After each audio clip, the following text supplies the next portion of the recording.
Welcome to the AI for You Cafe. Today, our theme today is are non-diverse AI research and development teams risking bias in innovative algorithms and artifacts. I welcome you all. As always, we start slowly and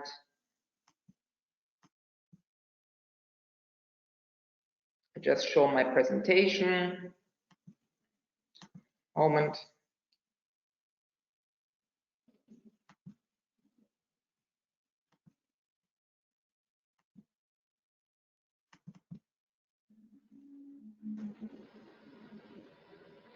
So now you should all see the welcome slide. It's basically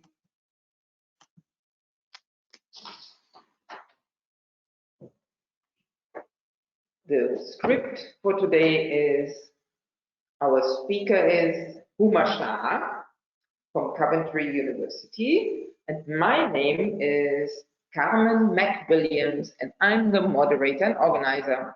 I'm the director of the company Grassroots Arts and partner in the current European AI project. Please take notice that the session will be recorded. The recording of this live web session will be available afterwards on request and on our AI for You platform. Please don't share any confidential information in this cafe. It is public. And in this cafe, the speakers express their personal view and opinions. This is not necessarily the official AI for You project opinion. And now, again, for all the newcomers, what is the AI for You Cafe about? You're still waiting for all the participants coming in, so please relax. The Web Cafe offers a series of live web sessions open to the public. The cafe is an online forum to gain insights into the European AI scene. Participants get the chance to share knowledge and experiences and meet stakeholders from various areas of AI, research, and application. Huma will soon make her presentation. Please afterwards ask your questions to the speaker in the question panel. You can, during the presentation, already write them into the questions. There's like a function on the right side called questions. You can write in, and after the presentation, I will read them loud to everybody, and Huma will hopefully answer it. You may also raise your hand. There's a button for hand raising. And after the presentation, you get the microphone. So now I want to welcome Huma. Maybe you are there, Huma? Yes. Good afternoon, yes. Everybody. Good afternoon. Nice to hear you. And I will introduce you to everybody. She is the Director of Science of a European Horizon 2020 project, research project. It's called CSI COP. The long name is Citizen Scientist Investigating Cookies and Apps, GDPR Compliance. And she also is the member, associate member of Data Science Research Center. She's an assistant professor, Trust in AI, School of Computing, Electronics and Mathematics, Faculty of Engineering, Environment and Computing. She co-authored the book Turing's Imitation Game, Conversations with the Unknown, published by Cambridge University Press. She also is lead author and co-led over 30 peer-reviewed publications. She collaborated with the Pan-European team on the European FP7-funded Robolaw project. She coordinated public AI events at UCL, Reading University, Bletchley Park, and Royal Society London. And as Science and Technology Ambassador, she took part in I'm a Scientist, Get Me Out of Here in November 2006, answering pupils' questions in a school engagement event funded by the Wellcome Trust. The aim of her participation was to encourage interest in AI and robotics, particularly by female pupils in higher education. That's really interesting. And her research focus examines fundamental artificial intelligence and trust in artificial intelligence applications. This is pretty interesting, and I will now hand over the control to you, Homa, and you can make your presentation. For this, I first have to give you the control. So as always, we have to wait a moment. Thank you. You will now get it. Homa, you have it now. And now you can start your presentation. Thank you. I will tell you that I see it. Perfect. Okay. Thank you. Cool. Good afternoon, everybody. I'll just, I don't know if you can see my screen. So I'm just going to talk about are AI teams not diverse enough, but are we thinking that diverse teams would be the panacea for the current situations and problems that we see? Not necessarily. It's just to open a discussion about AI teams in research and development. So I hope you will bear with me. Yes, Carmen has already, sorry. Huma, may you just, I'm now still on the screen. Maybe you want to show your face just once? Yes, so is my screen being shared? Your PowerPoint is shared, but we don't see you. Okay, so how do I also share my... There's a camera sign. A camera? Yes. Oh, yes. Right. Okay. Sorry, people. Sorry about that. I'll get used to this webinar. Okay, so good afternoon again. So I'll just quickly move beyond this slide, which already Carmen explained. Can you see my screen with the box at the side? Carmen, how do I reduce the box, which is the webinar box? You don't have to. You don't have to. Fine. We only see your presentation. Okay, right. And okay. You're perfect. Okay, thank you. Okay, so I want to show you these images. All I did was do a search for human, robot, and human machine interaction. So as you can see my screen, these are the images that came up. So I'm not going to state the obvious of what this is, but so I'm going to jump straight into the marketing strategies of artificial intelligence.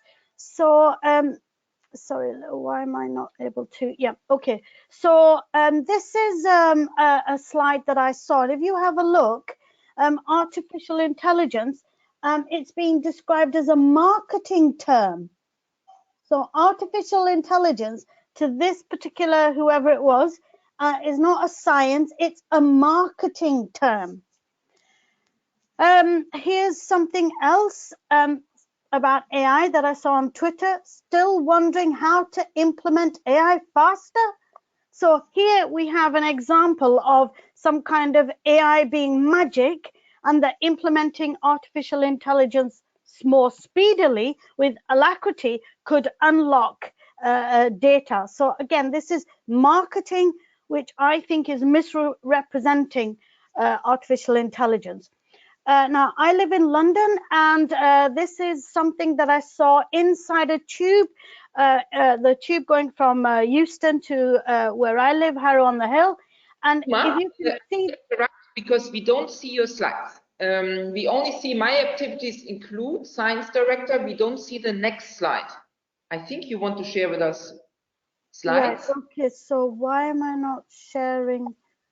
Okay, yes. So other slides... Now right, we see rest better, perfect. Okay, so so let me just go back to from current slide. So did you see all apologies for that technical skills. So did you see this slide? No. Yeah. Can you see my screen? Yes, we see now all the changing slides, but we didn't see it before. Okay, apologies for that. Okay, so this is the slide that describes artificial intelligence, as you can see, is a marketing term. Okay, so this is the slide that's describing how possibly come and see this video at a conference, and they will show you how to implement AI faster. Again, This is marketing ploys as if artificial intelligence is some kind of magic to unlock data and not the very hard science that it actually is. So this is what I was talking about. This was on the tube. Can you all see this? Yes. It's a poster on the tube. If you see, it says, "We combine expert stylists with clever AI." What do they mean by clever AI? Again, this is marketing the term, and it's kind of misrepresenting the term. So are other AIs dumb?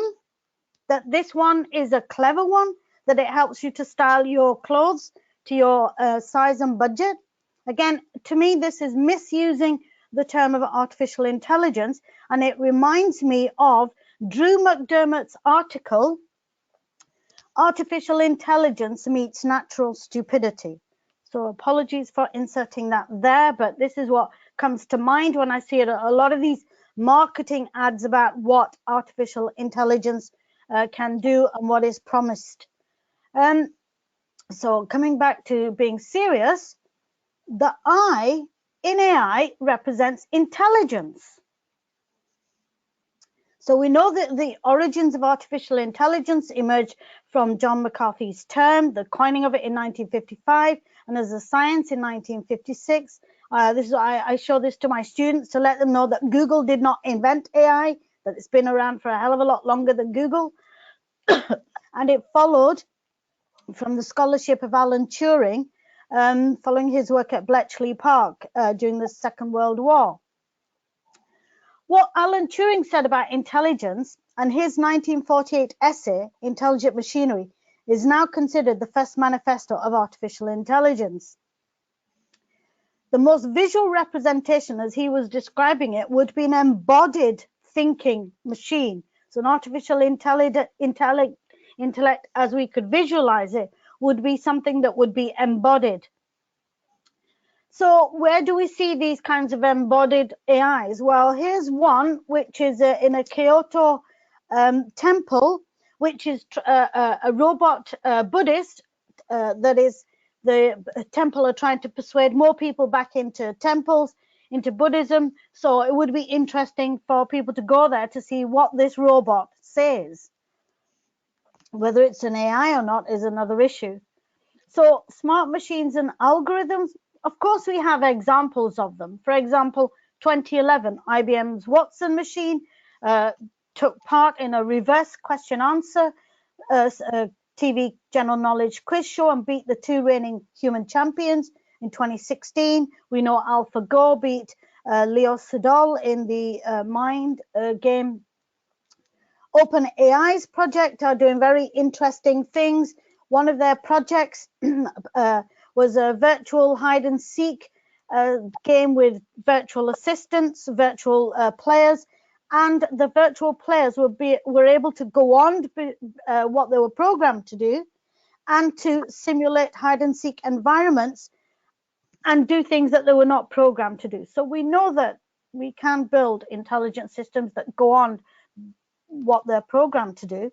Then there's the Lerbin Prize-winning chatbot.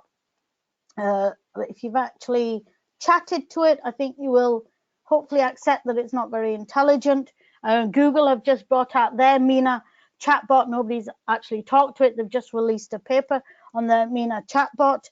But these kind of systems are really popular, especially in e-commerce, to try and engage customers and consumers to use the chatbots instead of the frequently asked questions to persuade people to buy, purchase more.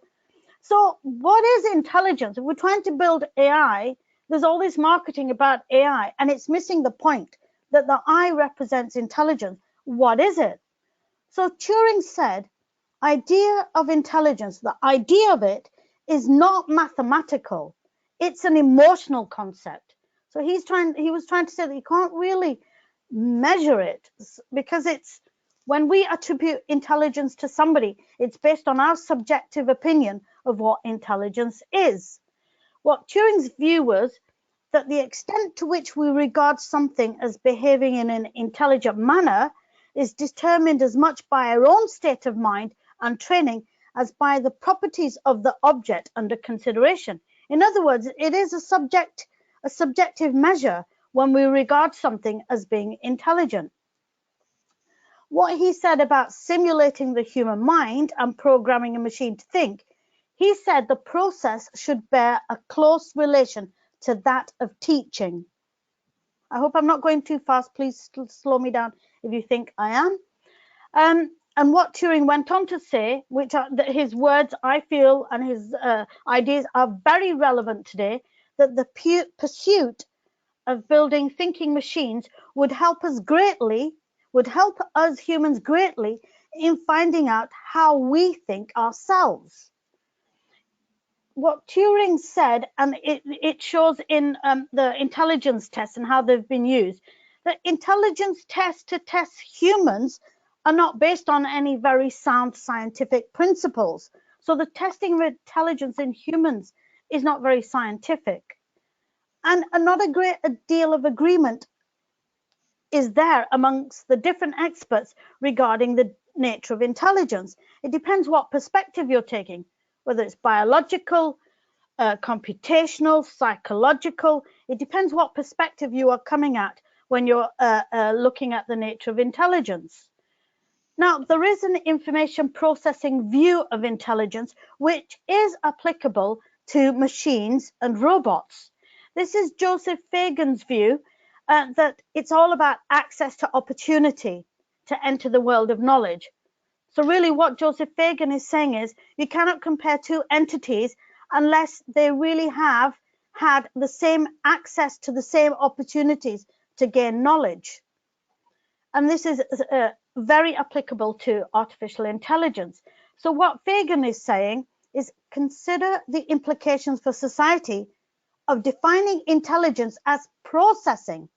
The controversy surrounding the term intelligence has arisen and continues because intelligence has historically been defined as how much someone knows rather than how well one processes. Now think about that.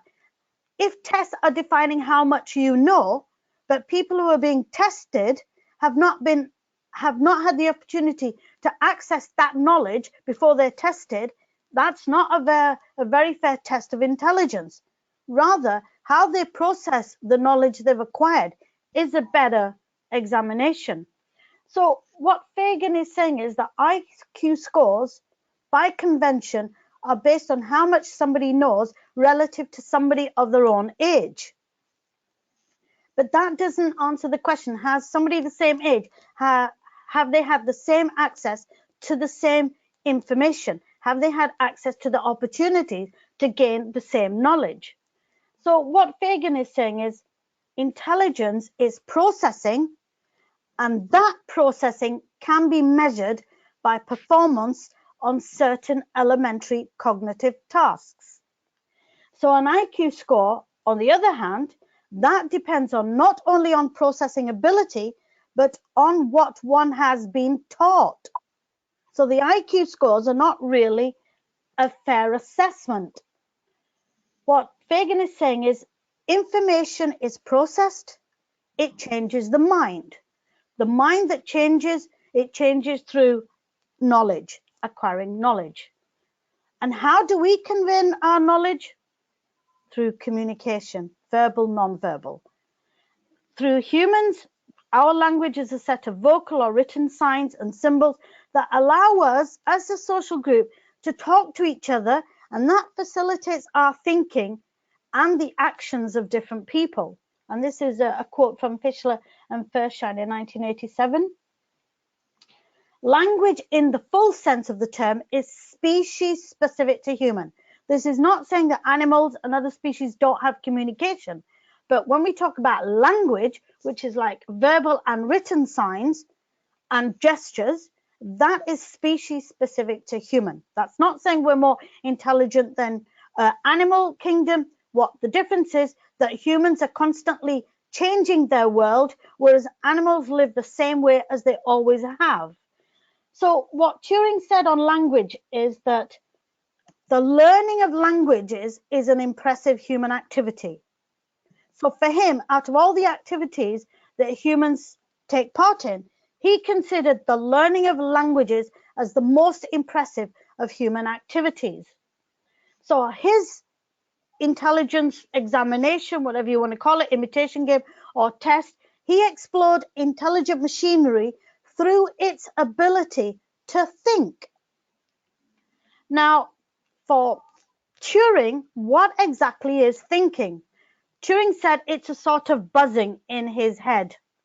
What he did quite cleverly, he avoided definitions. He did not define intelligence, nor did he define machine intelligence. And you can understand why.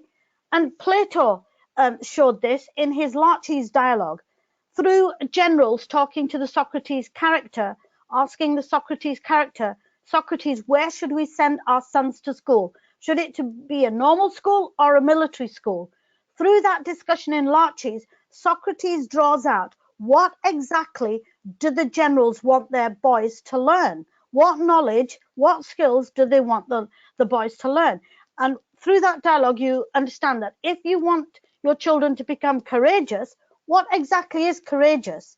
When you give instances of courageousness, they might seem like actions that could be considered foolhardy. For example, if you accidentally die while saving somebody's life, not only could that be courageous, but it also could be foolhardy. So what's happening is you're using words to define words that need defining themselves. So you're getting a circular argument, which was also demonstrated by Quine. So Turing, realizing this, did not define intelligence. He did not define machine intelligence. What he did was he proposed a practical way to assess intelligence through what is now popularly known as the imitation game or the Turing test. So he considered learning by imitation. Look at how children learn. So he said the Turing test is not about can a machine deceive a human? No, it's about imitating the sorts of answers that a human would give to a question. So these are the actual two terms that Turing used in his 1950 seminal paper, Computing Machinery and Intelligence, satisfactory and sustained. So the Turing test is very relevant today because it's not about deceiving humans. It's can any machine, including Google's new Mina chatbot, can any machine answer any question in a satisfactory manner by imitating the sorts of answers that a human would give? So the Turing described two different tests for his machine thinking exercise, which I showed in my PhD through experiments. One is the simultaneous comparison, in which a human judge is interacting, questioning two hidden entities at the same time and has to determine which is which. They can't see, they can't hear, they can't touch their entities. It's through text-based question answers only. And the second version, which Turing described in the latter part of his 1950 paper and went on to elaborate in a 1952 BBC radio discussion, was the one-to-one, where the human interrogator now is talking directly with a hidden entity, which could be a human or a machine. So these are detailed in my PhD thesis, which is available Academia Edu and ResearchGate, the results of these experiments. So I'm now going to show you an example of current state-of-the-art machine ability to answer any question in a satisfactory manner. I just have to lower it to raise the voice, the volume. 1 second.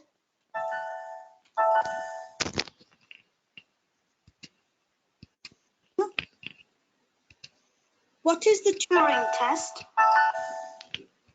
The Turing test, developed by Alan Turing in 1950, is a test of a machine's ability to exhibit intelligent behavior equivalent to, or indistinguishable from, that of a human. Thank you. Hey Google, what is the Turing test?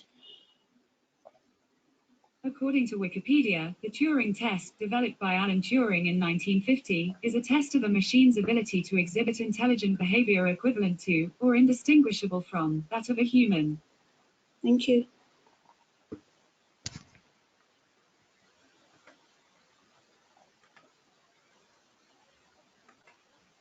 Hey Alexa, have you passed the Turing test? I don't need to pass that. I'm not pretending to be human. Great answer. Hey Google, have you passed the Turing test? I don't mind if you can tell I'm not human. As long as I'm helpful, I'm all good. Thank you.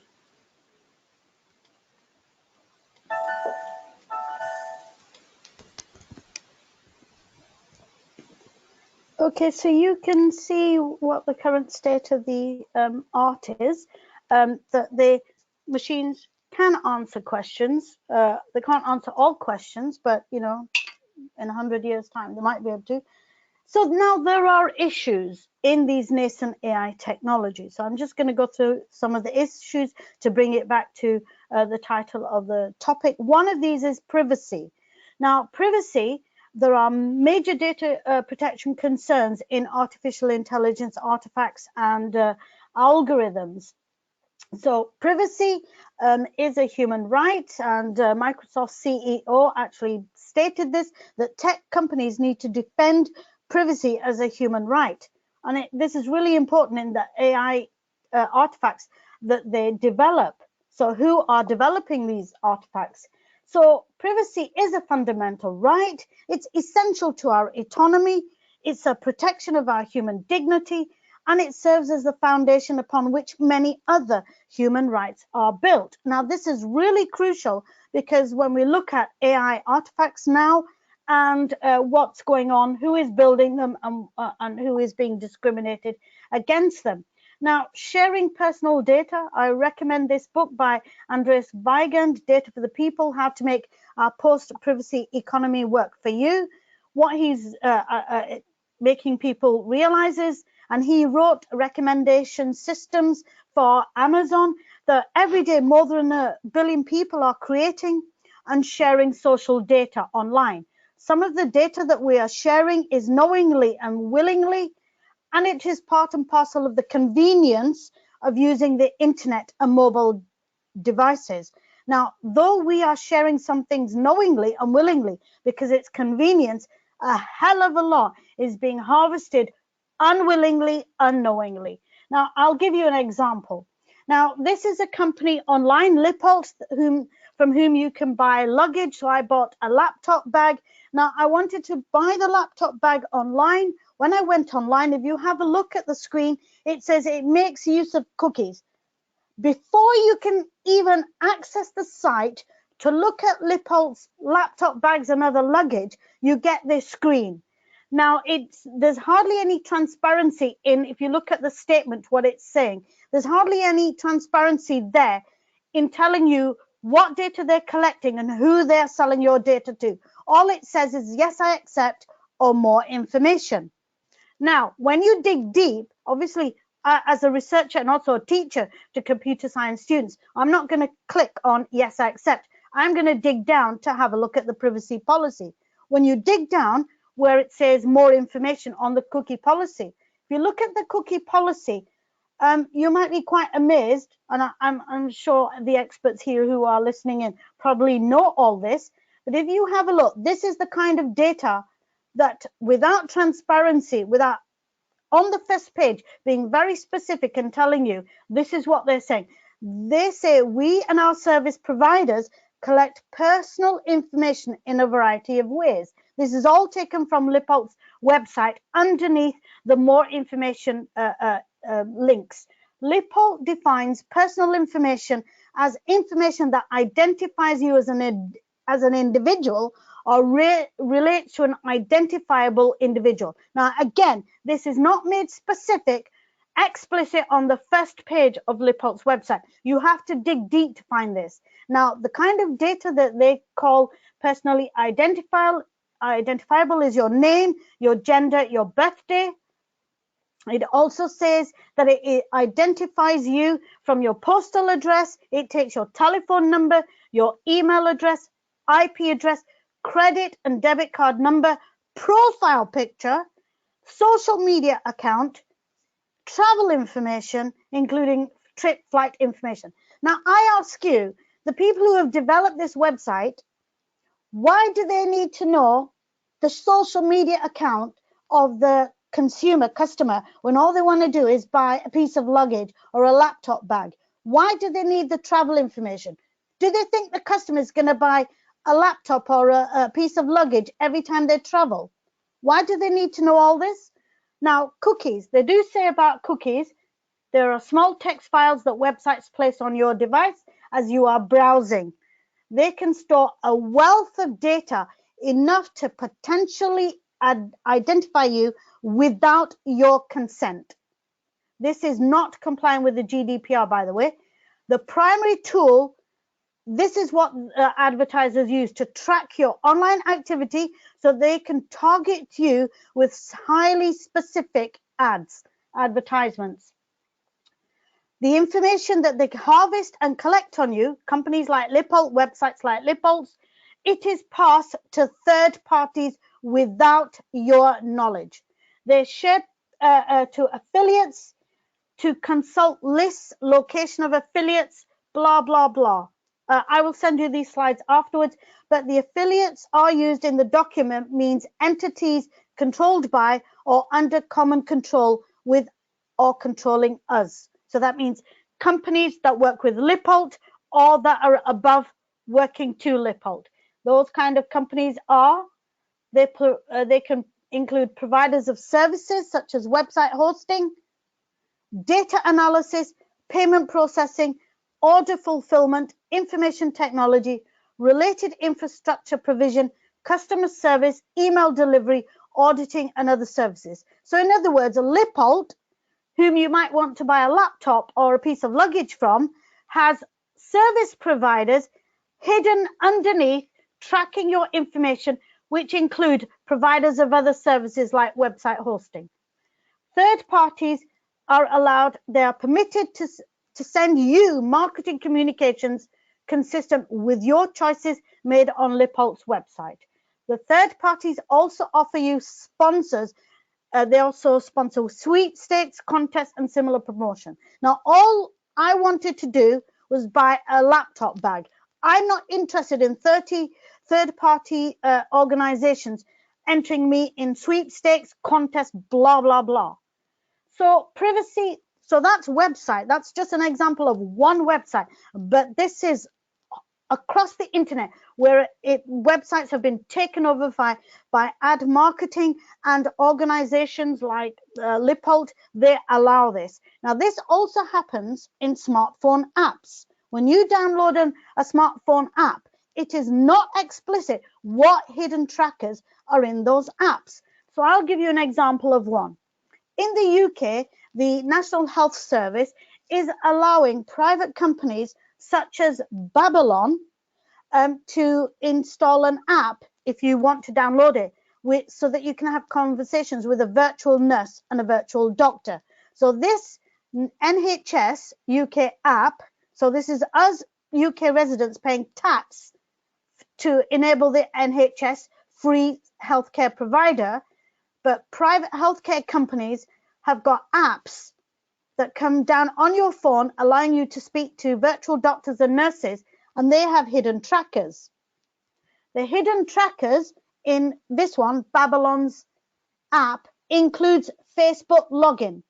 Now, why does the UK government allow the NHS, the National Health Service, to which taxpayers pay towards, allow it to have an American company Facebook login as a hidden tracker, which is not explicit when you download this NHS app, the Babylon app? Why? Why does it need Facebook login and Google Firebase and Google Crashlytics? Why?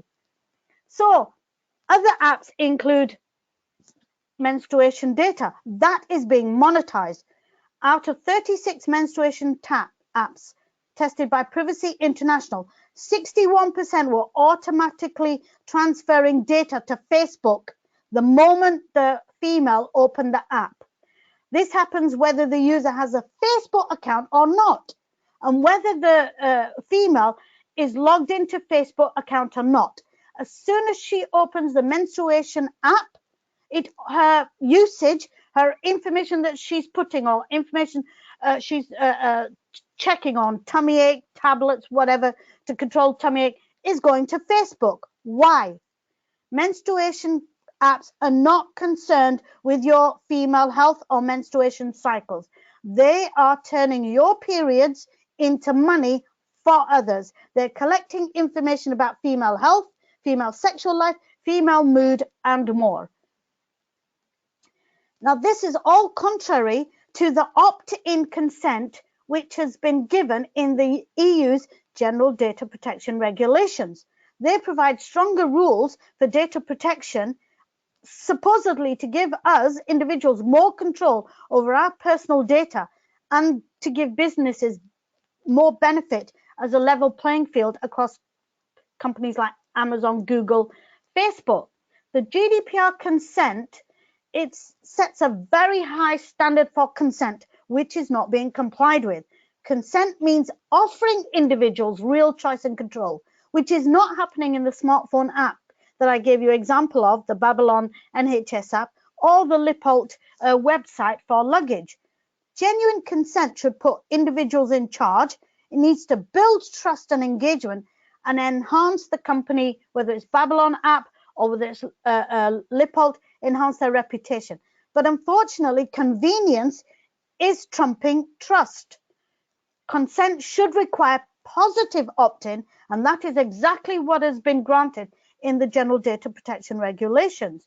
So explicit consent requires very clear and specific statement of consent, which I showed you from Lippolt's website, is not present, and nor was it present in the NHS Babylon healthcare app. So the Information UK General Data Protections, the UK Information Officer, is investigating the misuse of data also in elections and voting campaigns. And she found a disturbing disregard for voters' personal privacy. So the general data protections do lead to big fines, but a fine of $500,000 to Facebook is nothing for what they did, passing 87 million users' information, private data to Cambridge Analytica. These are just some examples of the cesspit of surveillance that is now the web, the World Wide Web. In July, also, the ICO UK Information Commissioner Office announced intent to fine British Airways over 183 million due to infringement of the General Data Protection Regulations for a data breach. So I won't read all this, but the slides will be given to you and links are there. This also, not just the privacy issue, there's also bias issues. So we'll have a quick look at some of the bias issues now. Some algorithms are now tending to discriminate against certain sections of society. And this is why the topic of this talk is that is it because the teams are not diverse, or have diverse teams brought in new biases? So this self-fulfilling prophecy, Amazon's recruitment, it showed that the algorithm was biased against females who are applying for technology jobs at Amazon. So the recruitment model was not very, well, it was discriminating. So Amazon's system taught itself that male candidates were preferable. It penalized resumes, CVs that included the word women's, as in women's chess club captain, and it downgraded graduates of 2 all-women's colleges. Bias in technologies in the justice system in one area in the US, an algorithm, a piece of software was shown to predict future criminals, and it was penalizing black people. It was sending them to jail with longer sentences for the same crime committed by white people. So the algorithm, it was no better than random in how it was deciding who should go to jail for what and for how long. Now, we all heard of Google's biased algorithm, where they had to remove their name tagging, because when people search for gorillas, Google's algorithm name tagging was bringing up black people.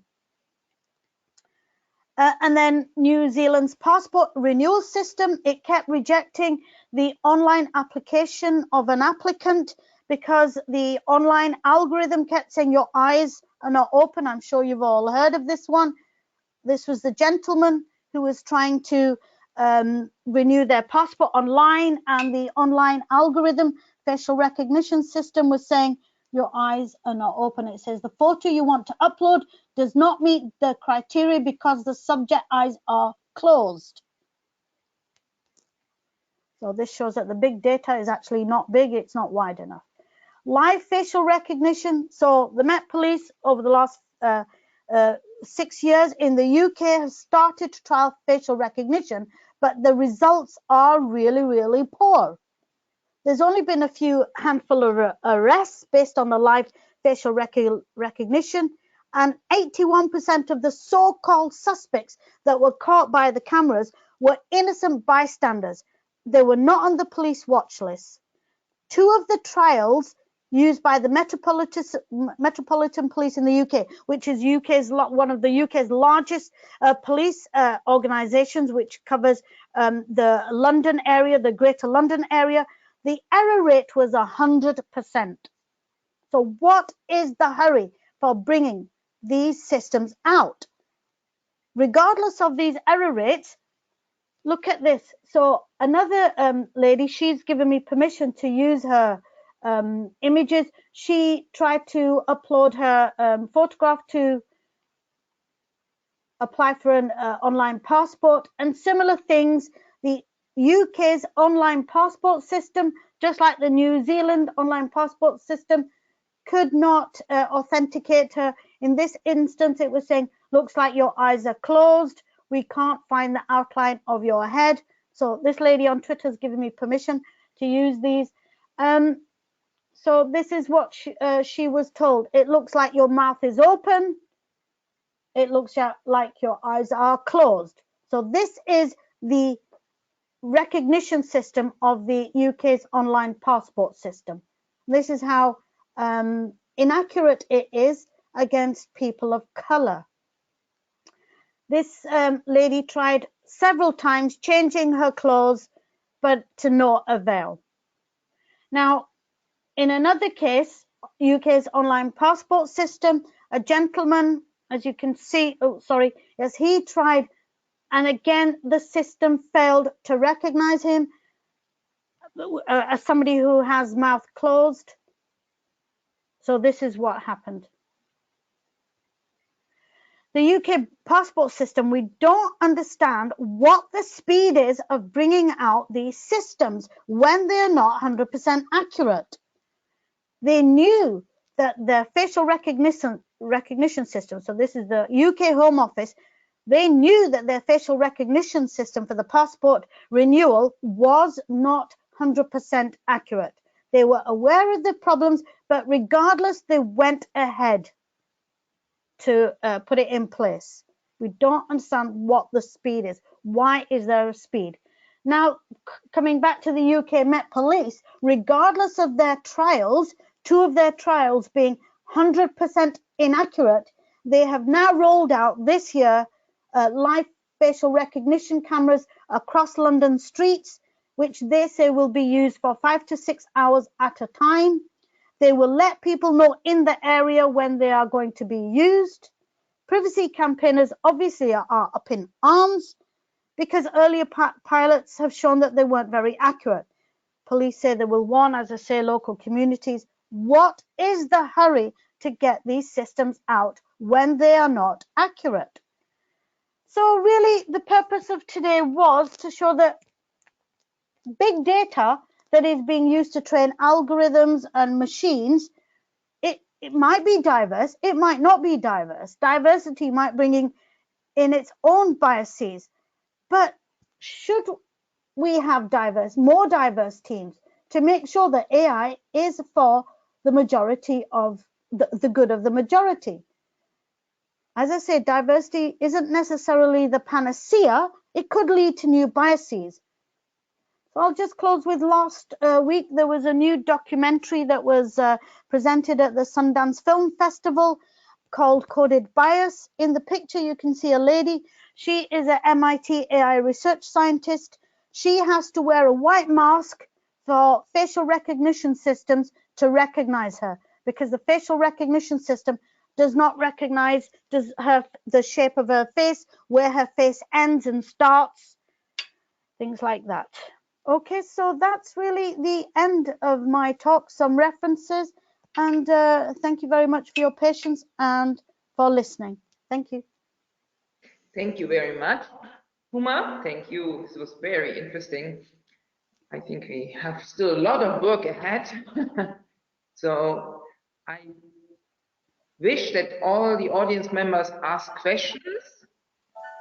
So there is a question box on the right side, so feel free. I will start with my questions, and then please ask yours. My question is, how could we increase, or what could we do to make AI research and development teams more diverse? What is your suggestion, recommendation? What could we do? Okay, so a book, I have it here, I wanted to show you. This is a book by Jennifer Robertson, if you can see it, Robo Sapiens Japanicus. Now, yes. What Jennifer Robertson did was go around robot labs, mainly in Japan, because they're the most prolific robot builders in the world. And she found that robot labs are populated by male robot developers, and what they're doing is stereotyping the development of robots so that service robots, or such as robot receptionists and robots in, say, human-computer interactions in shopping malls, in Japan, lifts, the lift girl, the body is female. So what we're having is males stereotyping, some males, not obviously all, but stereotyping robots to have a particular shape to do a particular job. And so what I do as a STEM ambassador, I go into schools, primary schools, middle schools, colleges, and I speak to children as young as 5, going all up to just before they come to university, as well as obviously teaching in university, is to try and encourage.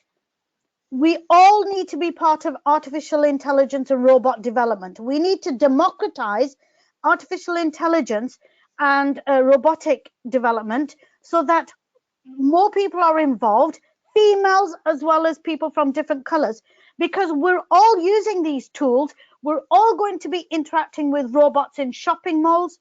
For example, when you go to San Jose, California, Silicon Valley, the airport, San Jose, has robots with female body that tell you what shops are in which terminal. Westfield Shopping Center in San Jose, California, Silicon Valley has information robot, security robots. So we need to, so they're starting to appear in public spaces. So we're going to be interacting with them. We need to be part of developing these, and especially the young. Then it's their future that's going to have more AIs, more algorithms, more robots. They need to be part of development. So how I do it is I just go into schools, give them tablets and say, do you want to talk to a robot?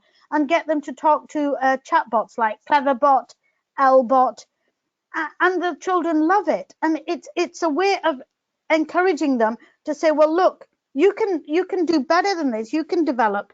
You know, we need discussions on going into schools, and schools are doing this. I'm fully aware that schools are getting children as young as 6, 7 talking about Sophia robot.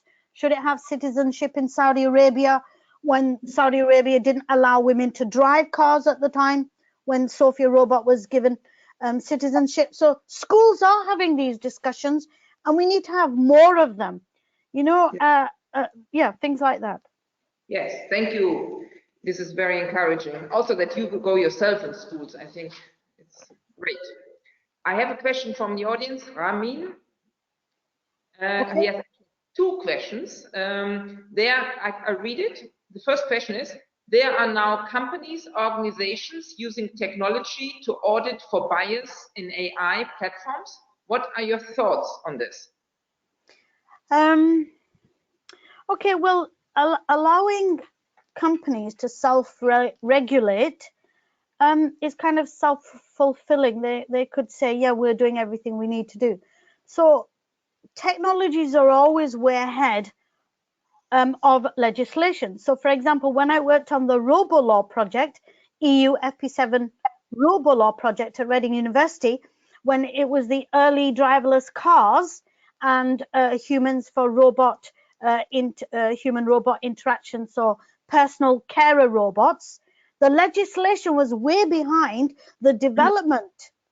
So I think this is a discussion that we should have for everybody. Yes, it's good that companies are starting to look at their processes and practices to look at, is there any bias? And yes, we need to have bias training. For example, the first tutorial exercise I give to my students in the artificial intelligence, creativity and ethics class is to look at unconscious bias and the different biases that we all have. Naturally, we all have biases, but it's how we manage them. You know, so it is very, yes, it's laudable that companies are looking at the internal processes, but maybe we also need to look at legislation. Is legislation, is it appropriate for technologies? And it's unfair to say that legislation, it kind of stalls innovation, because legislation for, say, cars, automobiles, did not stop innovation in safety in new vehicles. You know, with like the, you know, when I don't drive, but I'm sure people who drive know about safety development in cars to improve the safety and security of cars. So innovation does not stall. Legislation does not stall innovation. It can actually help to innovate better, safer, less biased systems. Yes, that's what I think. And the second question is, it seems to me, again, Ramin, it seems to me as if the bias problem in AI is really just an extension of the deeper structural problem of bias and lack of diversity in the tech industry and in society at large. Isn't this the real root cause problem to solve, with bias in AI just being another reflection of these problems at the surface? I think it's basically says what you said. Exactly. And this is why we need to go into schools to get more children. If you look at, I'll show you, if you look at the Human AI project, I'm going to show you the Human AI project.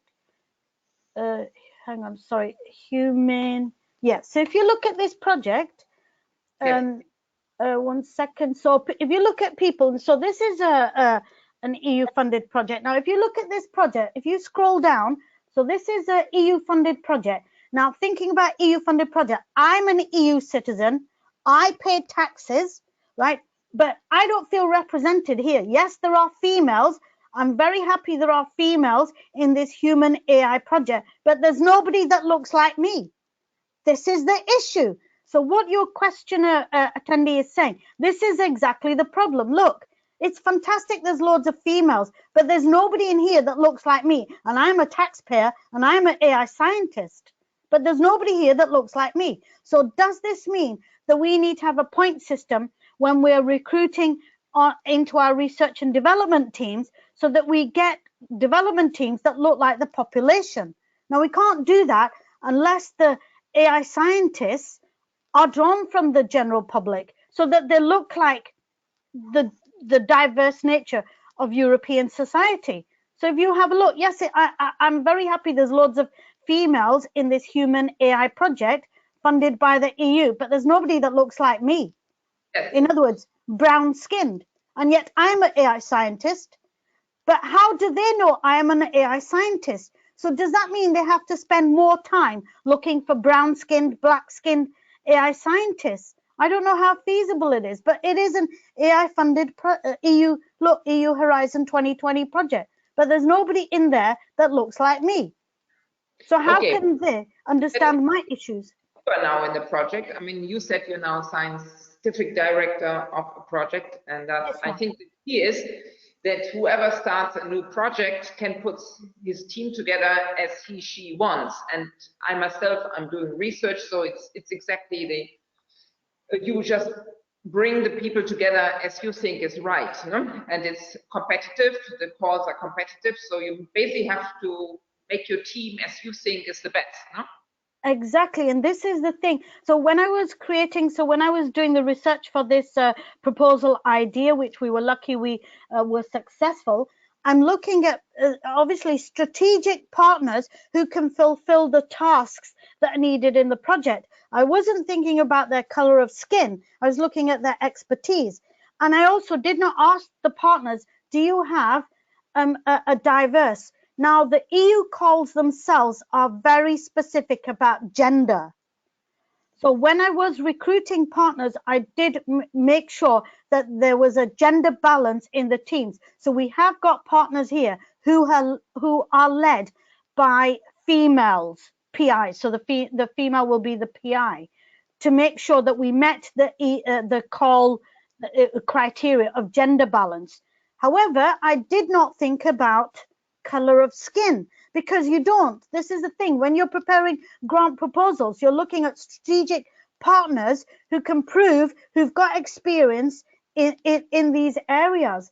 So does that mean that the EU Horizon 2020 or Horizon calls in the future need to also include more about diversity? I think they do. I think the EU Horizon calls do have diversity, because they, for example, this call was the SWAFS 15. It did have addressing UN goals, which included inclusivity, which means, I guess, diversity. So I think, yes, maybe we need to think more carefully, that because we are, for example, what we're trying to do in this project is build a repository of the kind of websites that people use, the kind of apps that people use. And they could be, for example, male health, they could be apps engaged at children, or directed at children. Also, all different things. So we would be very careful in this, that when we build a knowledge base of the kind of apps and websites that people use, that it does reflect the kinds of people who live in Europe. Yes, and of course also in the user groups, when you do your field testing and so on. Exactly. You have all kind of pupils, all kind of people, all kind of citizens. You can not just your students, but all kind of people. So I think this is the way to go. I see that the time is running, as always. The cafe goes like too quick. I have about 10 questions more, but okay. So for today, I say goodbye. I will now introduce the next speaker, the next speaker who's coming. I thank you, Huma. I take over the control. Okay, and I thank you again for being there. This is great. And I wish that you come next time. I will now take my control. One moment, back to me. Thank and you. I show the slide of the last. So the last slide of the next session. And the next session will be on data sovereignty as a key enabler for AI in Europe. The speaker is Sebastian Steinbus, the lead architect of the International Data Space Association, ITSA. It will be in 2 weeks. In 2 weeks, on the 19th of February. Please, everybody is invited. I will send you invitations. Also, if you have more questions to Huma, please send it to me or Huma directly. And also her presentation is available. So if you want to have the presentation or a link to the recording, this is all possible. Just drop a small email and I will answer you. And it was a great pleasure, Huma. And I do great things with the young people and the project, and super, and continue. Thank you very much. Yes, thank you, and thank you to everybody, and have a nice day. So bye and see you next time. Bye. Thank you. Bye for now.